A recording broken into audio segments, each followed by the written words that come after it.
Today I'd like to introduce myself to you and provide a statement of my intentions in the art world.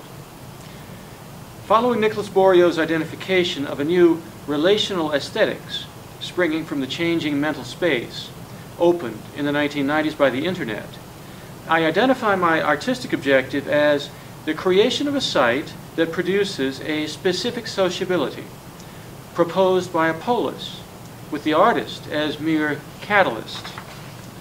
To that end, my 2006 Conversation, A New Theory of Language, can be taken as seminal.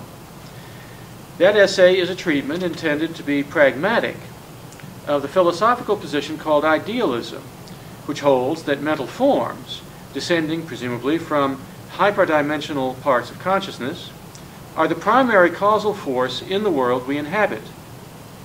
The sociability I propose to catalyze, then, as an artist, is conversational, and the medium I propose to utilize by means of charismatic image and charismatic logic is the mind itself. I believe recent technical and chemical advances in a number of areas enable us to refocus now conversation as performance, something like the brilliant salons of the French Enlightenment, but with a strictly ideal, hyperdimensional, or spiritual objective. My 2013 video essay, After Spalding Gray, produced under UNR art professor Joseph DeLapp, details this spiritual chemical objective to some extent. A project undertaken in the fall of 2012 with UNR mathematics professor Edward C. Keppelman appears to represent the expected reworking of my 2006 book. We are attempting to apply some of the beautiful forms of point set and algebraic topology to the sets and power sets of semantic elements that permeate conversation. If we succeed with this project, I believe we will be in possession of a powerful motivator for conversational art, both in theater and performance spaces, and in the digital and film media.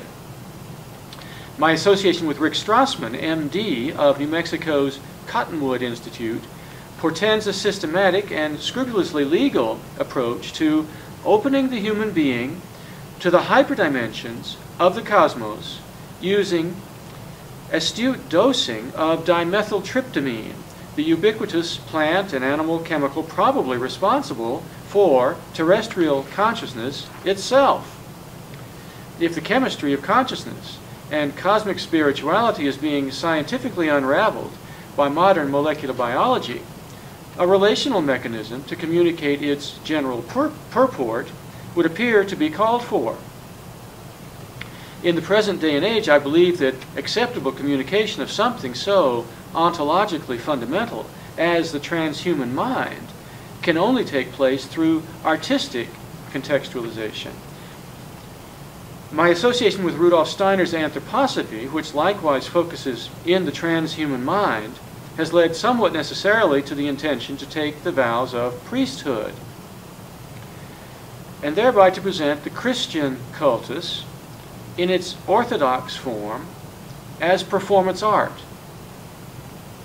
Such performance in the Christian community is intended to lay the groundwork for the reversal of that cultus by prepared individuals undertaking free conversation. The reversed cultus is supposed to disclose human beings to one another and to a witnessing, sometimes participating audience as actual angels.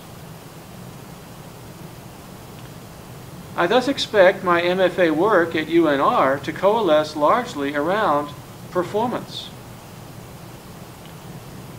If anti-mimesis is my ultimate aesthetic and ontological conjecture, positing, against Aristotle, the necessity for life to imitate art, it appears that video and film documentary offer the correct way to introduce that conjecture. The idea of filming my progress toward ideal conversation, foreshadowed here in some current acting work under UNR's Sandra Neese, may eventuate in film and documentary treatments as aesthetically effective as Charles Sturridge's 1981 Brideshead Revisited, or Jonathan Demme's 2006 Heart of Gold, where well-composed images make the force of spiritual communication precise. But practice makes perfect, of course, and only by means of a sufficient grounding in art practice can one expect to arrive at the external balance necessary to accomplish something approaching divine being in the world.